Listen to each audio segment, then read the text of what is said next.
Assalamu alaikum, I'm Aisha and you're watching Samaa News. Here are today's headlines. A powerful 7.6 magnitude earthquake struck northeast Japan late Monday, triggering tsunami warnings and evacuation orders along the coast. The tremor hit just after 11 p.m. local time, with the epicenter about 80 kilometers off Aomori at a depth of 50 kilometers. Waves up to 50 centimeters were recorded at several ports, and the Japan Meteorological Agency warned they could reach as high as 3 meters. Train services were suspended and thousands lost power, though nuclear plants reported no irregularities. Meanwhile, Prime Minister Takaichi says the government is closely tracking the situation and that a government response team is now in place to assess damage and support evacuations.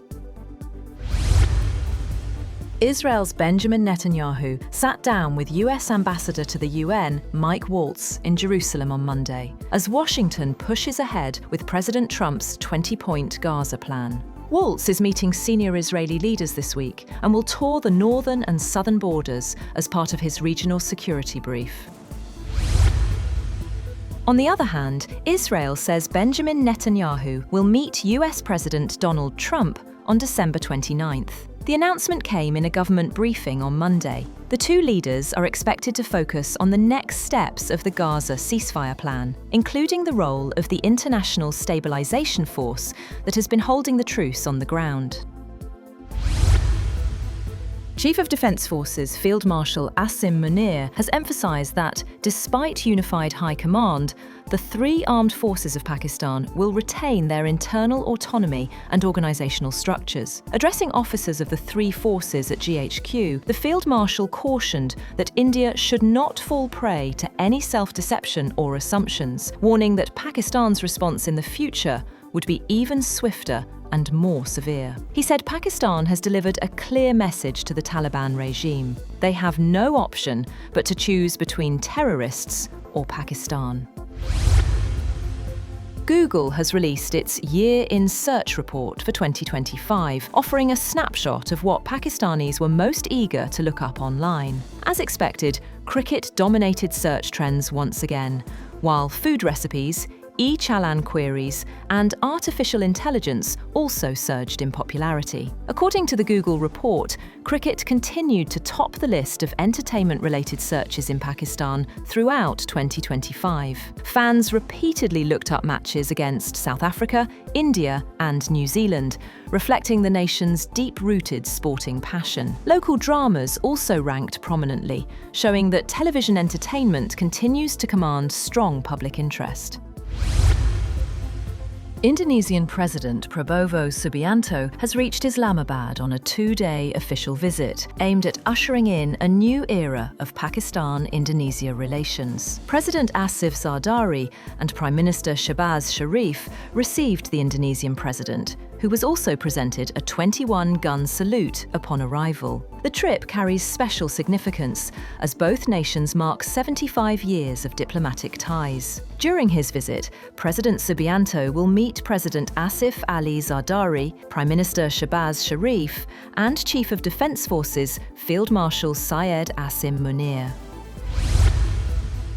The World Health Organization said more than 100 people, including dozens of children, have been killed in attacks on a kindergarten in Sudan that continued even as parents and caretakers rushed the wounded to a nearby hospital. WHO Chief Tedros Ghebreyesus said on X, the latest attacks on December 4th began with repeated strikes on a kindergarten in South Kordofan state. He said, disturbingly, paramedics and responders came under attack as they tried to move the injured from the kindergarten to the hospital. Sudan's foreign ministry condemned the attacks that it said were carried out by the Rapid Support Forces using drones. An Australian firefighter has been killed overnight after he was struck by a tree while trying to control a bushfire that had destroyed homes and burnt large swathes of bushland north of Sydney. Emergency crews rushed to bushland after reports that a tree had fallen on a man. The The 59-year-old suffered a cardiac arrest and died at the scene. A fast-moving fire over the weekend destroyed 16 homes in New South Wales State's Central Coast region, home to about 350,000 people and a commuter region just north of Sydney. Russia says its forces have taken 2 more villages in Ukraine, Kucherivka in the Kharkiv region and Rivne in Donetsk. Video released by the Defense Ministry shows troops inside Rivne, where Moscow says it has also carried out strikes on transport links, energy sites and drone facilities. Ukraine's President Volodymyr Zelensky has said that talks with US representatives on a peace plan for Ukraine have been constructive but not easy. He said this ahead of his planned consultations with European leaders in coming days. Zelensky held a call with US President Donald Trump's special envoy Steve Witkoff and Trump's son-in-law Jared Kushner, and is expected to meet French, British and German leaders today Monday in London. Further talks are planned in Brussels.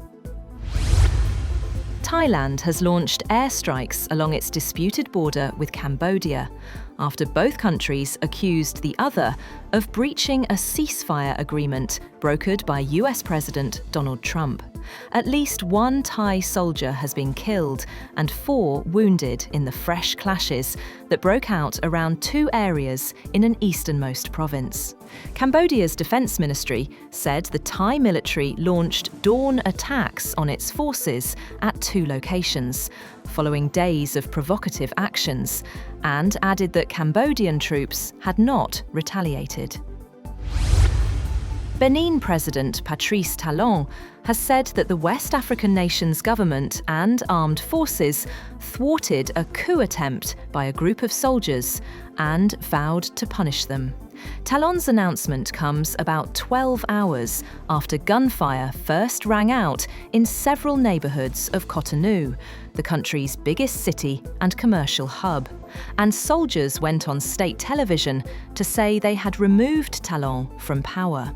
Talon said forces loyal to him stood firm, recaptured our positions, and cleared the last pockets of resistance held by the mutineers.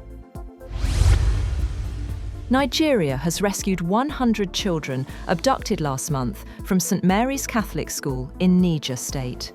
A spokesperson for the Christian Association of Nigeria confirmed the recovery, though officials have not given details. More than 300 students and staff were taken on November 21st. Many are still unaccounted for.